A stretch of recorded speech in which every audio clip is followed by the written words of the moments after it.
La última fortaleza del cristianismo en Oriente Medio. Es un oasis de paz y un bastión de la democracia. Es el único país donde el patriarca católico maronita es el símbolo nacional de su soberanía. En él, ser cristiano no es simplemente una idea, es una identidad. No hay maronitas sin Líbano, y no habrá Líbano sin maronitas. Según el Pacto Nacional No Escrito de 1943, el Líbano está gobernado por un equilibrio de poder entre cristianos y musulmanes.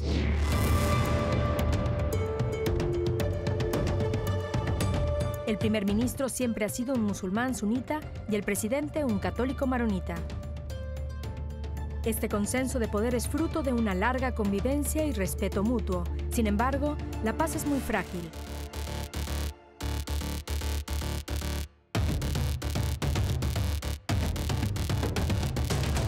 Se ha roto varias veces en las más de 7 décadas transcurridas desde la independencia del Líbano y ahora está nuevamente amenazada. Para el Líbano, la demografía es un factor extremadamente relevante, ya que el Líbano se erigió en base a un equilibrio demográfico entre cristianos y musulmanes. Los sirios recién nacidos hoy superan a los recién nacidos libaneses. Parece que a la naturaleza no le gusta el vacío. En este episodio especial viajamos al Líbano para dar testimonio de por qué el cristianismo local es crucial para la estabilidad de toda la región de Oriente Medio. Les hablaremos de las oportunidades de paz y las amenazas existentes entre cristianos y musulmanes. Además, les presentaremos el maravilloso trabajo de las montañas de Anaya, quien ofrece esperanza para el futuro en medio de la tormenta. El cristianismo ha existido en el Líbano desde el siglo I. Los evangelios relatan que el propio Jesús realizó milagros y predicó aquí, en la región de Tiro y Sidón. La curación milagrosa de la hija del cananeo, contada por San Mateo en el capítulo 15 de su evangelio, podría haber ocurrido en estas mismas calles. El Nuevo Testamento da fe de la evangelización de los fenicios por parte de Pedro y Pablo y de la fundación del antiguo patriarcado de Antioquía. El cristianismo, sin embargo, se extendió lentamente debido a una fuerte corriente pagana que veneraba al dios masculino Baal y a la diosa Astarte. Se les erigieron santuarios en las regiones montañosas hasta que en el siglo IV el santo Marón atrajo a un gran número de seguidores. Más tarde se llamarían a sí mismos maronitas.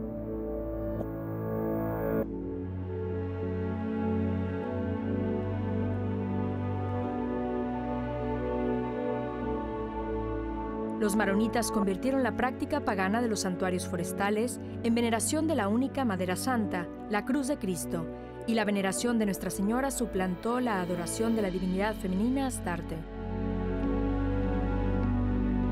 A pesar de las guerras medievales entre cruzados y musulmanes, 500 años de dominio turco y de la colonización francesa, la Iglesia Católica Maronita no solo sobrevivió, sino que se convirtió en la principal religión del Líbano. Hoy en día, el Líbano es la sociedad con mayor diversidad religiosa en todo el Medio Oriente. Hay 18 denominaciones reconocidas que pertenecen a las dos religiones principales, cristianos y musulmanes. Si bien el rito maronita tiene sus propias tradiciones, está en plena comunión con la Iglesia Católica Romana, y este es su centro administrativo, llamado Berkeke. El arzobispo Paul Nabil El Sayah sirvió aquí como obispo de la curia. El patriarcado maronita, en el que estás sentado ahora, es la sede de todo el mundo. Legalmente, los maronitas fuera del Líbano están bajo la jurisdicción del patriarca para todo lo relacionado con la pastoral.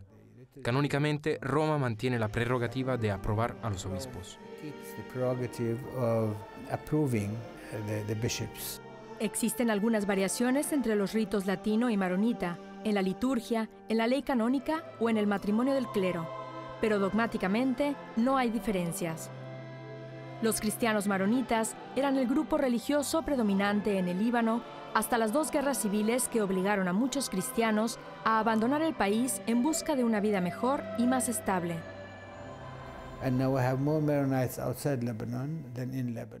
Y ahora tenemos más maronitas fuera del Líbano que en el Líbano mismo. Puedes encontrar diócesis maronitas por todo el mundo, en los Estados Unidos, por ejemplo. Y por eso se creó la Fundación Maronita en el mundo. La Fundación Maronita fue creada hace 10 años por el patriarca Nasrallah Boutros Feir y el ministro Michel Edde, junto con algunos miembros que todavía están con nosotros hoy. La intención, los objetivos de la Fundación Maronita es reforzar los vínculos entre los libaneses que viven en el Líbano y los libaneses que viven en el extranjero. El arzobispo El Sayah cuenta que históricamente los maronitas desempeñaron un papel importante en la creación del moderno Estado de Líbano. Modern Lebanon, the patriarch here was commissioned.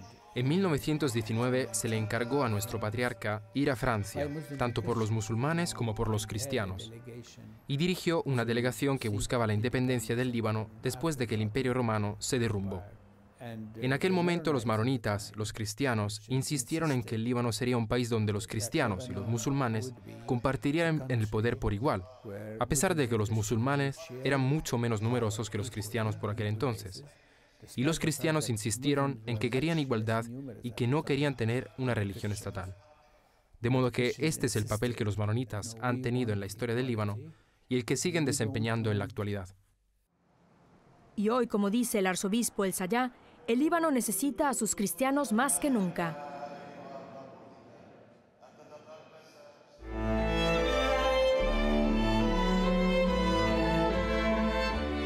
Gracias por permanecer con nosotros. Manténganse atentos para más en Vaticano.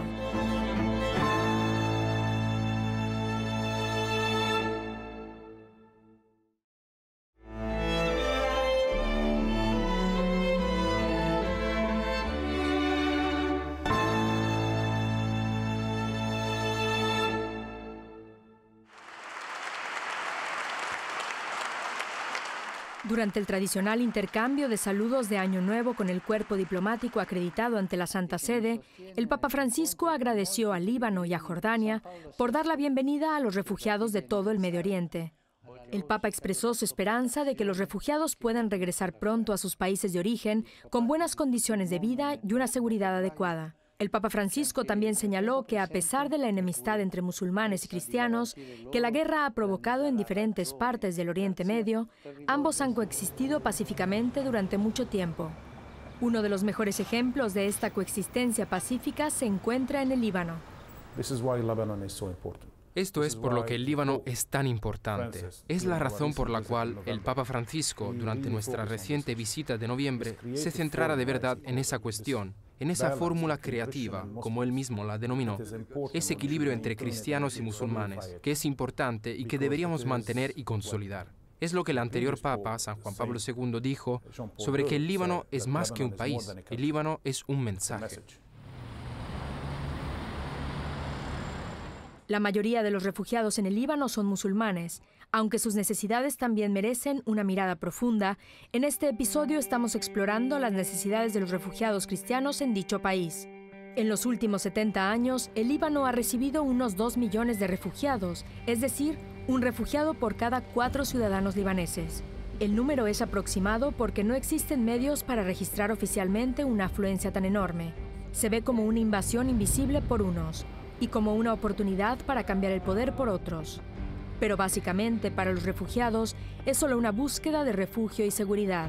Aún así, los líderes de la Iglesia están diciendo que al día de hoy la situación está en un momento crítico. Now you can imagine the impact that this influx. Ahora podemos comprender el impacto que esta afluencia de personas ha tenido en la sociedad libanesa, pero queremos que Occidente se despierte e intente detenerlos para que los integren, les den pasaportes, etc. Que tengan que permanecer en el Líbano. Es increíble lo insensible que es la gente ante la situación libanesa. Todo lo que hacen ellos es decir: libanés, eres genial, eres generoso, estás abierto, has abierto tus puertas. De acuerdo, bastante justo, pero ¿y qué?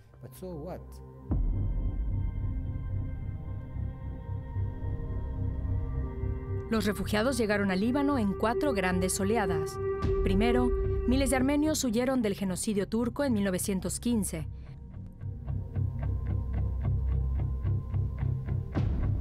Los armenios cristianos incluso tuvieron que trasladar su santa sede de Cilicia de Turquía a la ciudad libanesa de Antelias en 1930. Aquí, en el Catolicosate de la Gran Casa de Cilicia, los armenios recuerdan cuidadosamente su éxodo de Turquía y su 1,5 millones de mártires.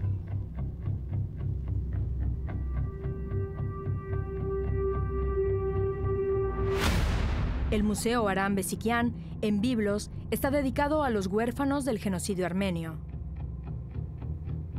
La segunda oleada para encontrar el refugio en el Líbano fue la de cientos de miles de palestinos provocada por la guerra palestino-israelí en 1948.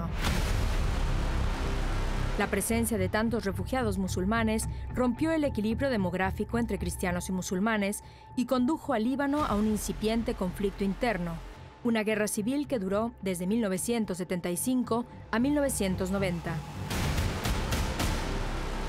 La tercera afluencia provino de Irak en 2013, tras la invasión que allí padecieron por parte de la coalición liderada por Estados Unidos. Muchos refugiados cristianos iraquíes de esa época han encontrado ayuda y apoyo en las comunidades católicas caldeas.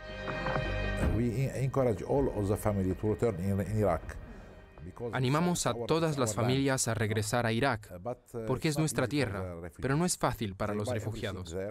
No hay seguridad para ellos. Nuestro patriarca Sako, la iglesia de allí, y todos sus obispos los invitan a regresar, pero creo que nadie piensa en regresar a Irak.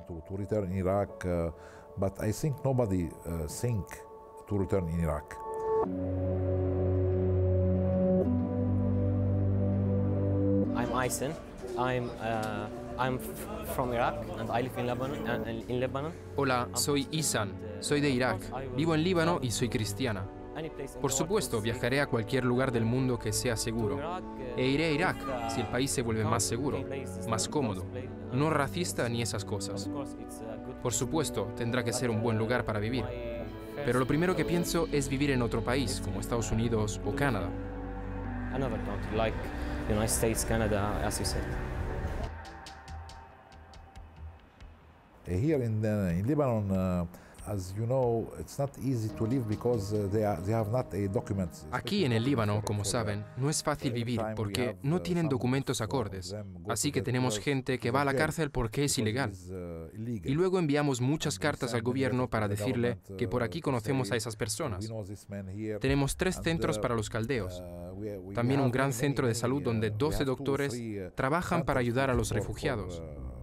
Hace unos 3 años abrimos otro centro para darles ayuda legal, así como comida y medicinas.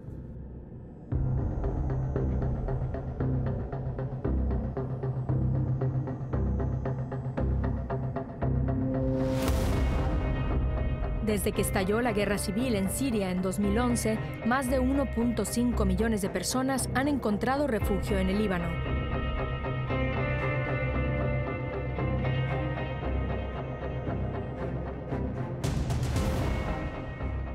Este valle libanés acogió a cientos miles de ellos. Algunos refugiados fueron colocados en campos de refugiados, mientras que otros, con los cristianos a la cabeza, se establecieron en las ciudades de Saleh y Baalbek. En los últimos años, la diócesis de la Iglesia Ortodoxa Siria, en el valle de Bekaa, les ha proporcionado ayuda humanitaria. We face troubles with the United Nations. Nos hemos enfrentado a problemas con las Naciones Unidas, porque el ACNUR ayudó a la gente que vivía bajo las tiendas de campaña, así que ningún cristiano fue en realidad socorrido. En numerosas ocasiones hemos intentado explicar que también las personas que no viven en tiendas de campaña, las que viven en las ciudades, por ejemplo, no tienen suficiente para cubrir todas sus necesidades, pero no hemos recibido ninguna respuesta real. Así que proseguimos, como las iglesias hacen, ayudándoles en todo lo que So we podemos. continue as a church Ciertamente no es suficiente, pero al menos hacemos lo que está en nuestras manos hacer. we can.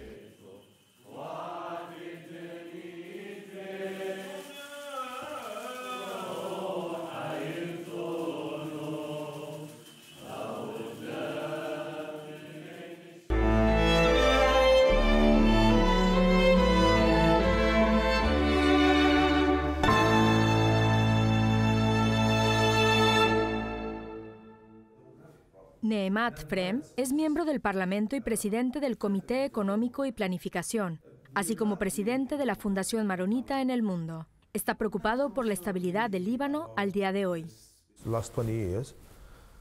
Los últimos 20 años los hemos pagado a cambio de nuestra productividad. Este intercambio fue muy bueno para nuestra paz civil y hoy en día en el Líbano, a pesar de todas las cenizas que se aprecian, a pesar del huracán y de la agitación que estamos viviendo en el Medio Oriente, es un país relativamente estable desde el punto de vista de la seguridad, pero ha sido a cambio de algo, ha sido a expensas de la productividad.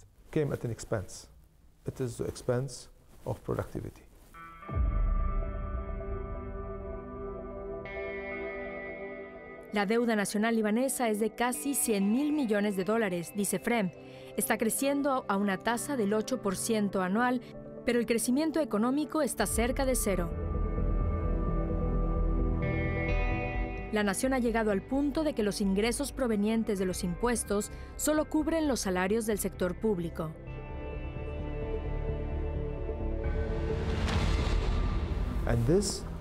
Y esto antes de considerar a los desplazados sirios, que crearon una carga sobre otra ya existente, por lo que hoy en día nuestra infraestructura es un factor limitante para nuestro crecimiento y nuestra economía.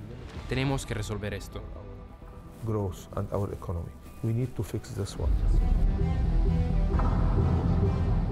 El actual llamamiento de Frem a la comunidad internacional afirma que ayudará a las personas desplazadas de Siria a regresar a sus lugares de origen. Asegura que ahora es el momento adecuado. Hay un dicho en el mundillo que dice que antes de que haya una solución política en Siria, nadie comenzará a trabajar sobre este tema internacionalmente. Nosotros consideramos que debemos desconectar esas dos partes. El Líbano no puede soportarlo físicamente.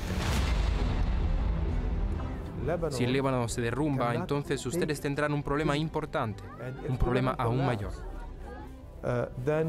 You're having a major problem, a more important problem.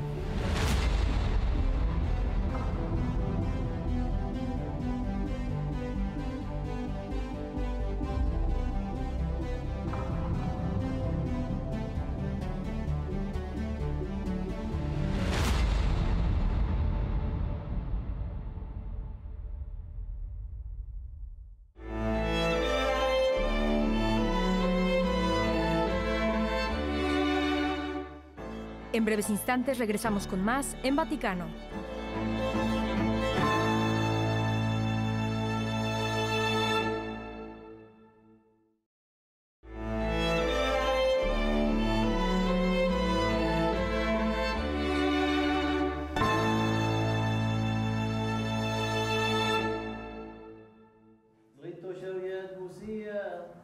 La Iglesia Ortodoxa Siria tiene sus raíces en los apóstoles Pedro y Pablo.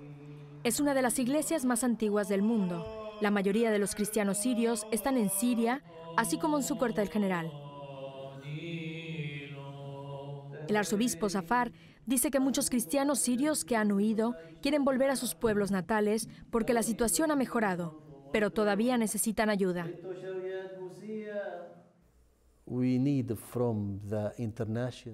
Como cristianos, necesitamos que la comunidad internacional nos ayude a quedarnos. No queremos irnos y es mejor para todos que los cristianos sigamos viviendo en estas regiones.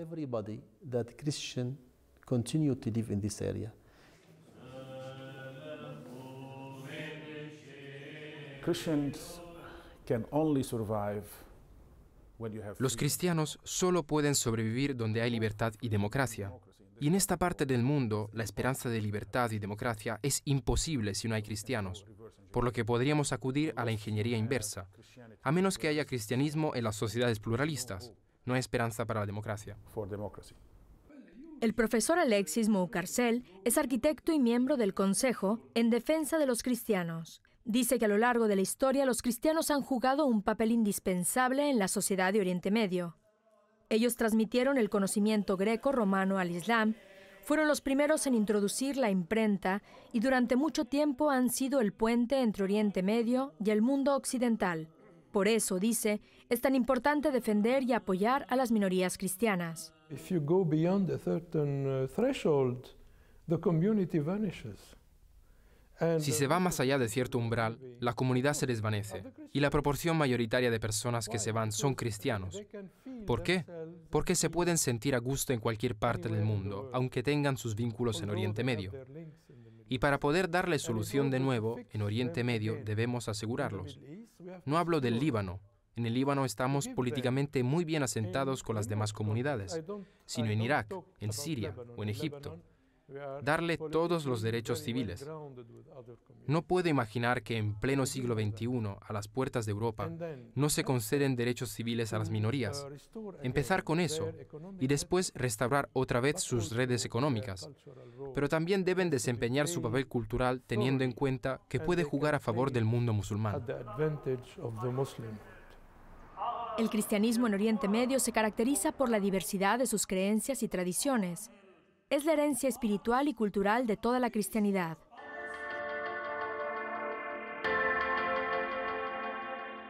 Las minorías cristianas son el faro de la democracia en medio de la tormenta del radicalismo nacionalista e islámico. Durante los inauditos sufrimientos y horrores, la gente ha acudido a Dios pidiendo ayuda, y Él ha respondido. Una forma de hacerlo ha sido a través de su maravilloso trabajador.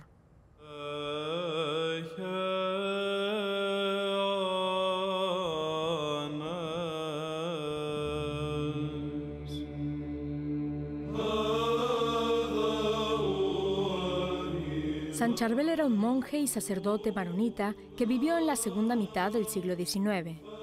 Se ganó una reputación de santidad durante su vida, pero se hizo muy conocido después de su muerte y canonización.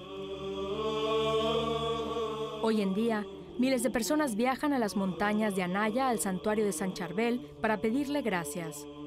Hay gente procedente de todo el mundo, independientemente de su confesión. Nos reunimos con el padre Luis Matar, coordinador del santuario y testigo de los milagros, para descubrir lo que atrae a tantas multitudes. Sancharbel no tiene límites geográficos ni confesionales. Nada es imposible para él y cuando la gente le pregunta, responde. Es por eso que en el monasterio hemos tenido más de 20.000 milagros y recibimos 4 millones de visitantes cada año. Para reconocer y archivar un milagro, el padre Matar recoge las conclusiones médicas del estado de salud antes y después del milagro. Este mes hemos archivado 7 milagros.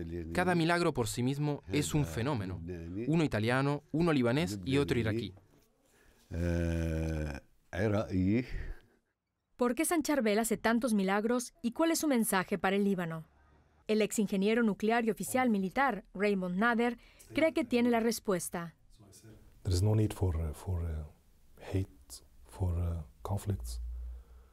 No hay necesidad de odio, de conflicto, no hay necesidad de pelearse, no hay necesidad de seguir persiguiendo al señor dólar ni de todas estas cosas por las que la gente está luchando. Así que empecemos a trabajar por el amor. Vivamos juntos pacíficamente, especialmente aquí, en el Líbano, con los musulmanes y con la gente que no es cristiana, incluso entre los cristianos mismos.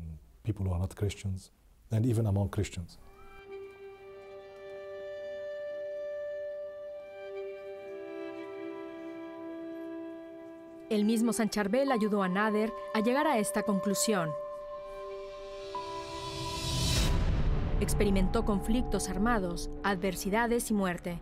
Buscó a Dios y el sentido de la vida en la ciencia y en la guerra hasta que tuvo una experiencia sobrenatural en 1994, mientras rezaba en el monasterio de Sancharbel. Desde entonces, Raymond afirma que ha sido visitado periódicamente por el santo. Esta experiencia dejó una señal milagrosa en su brazo izquierdo que le recuerda los encuentros, pero dice que el mayor acontecimiento ocurrió en su corazón. Desde ese día, todo cambió en mi vida. Me uní a la cadena de televisión católica Nursat Télé Lumière, dediqué mi vida al servicio de Dios y de su iglesia.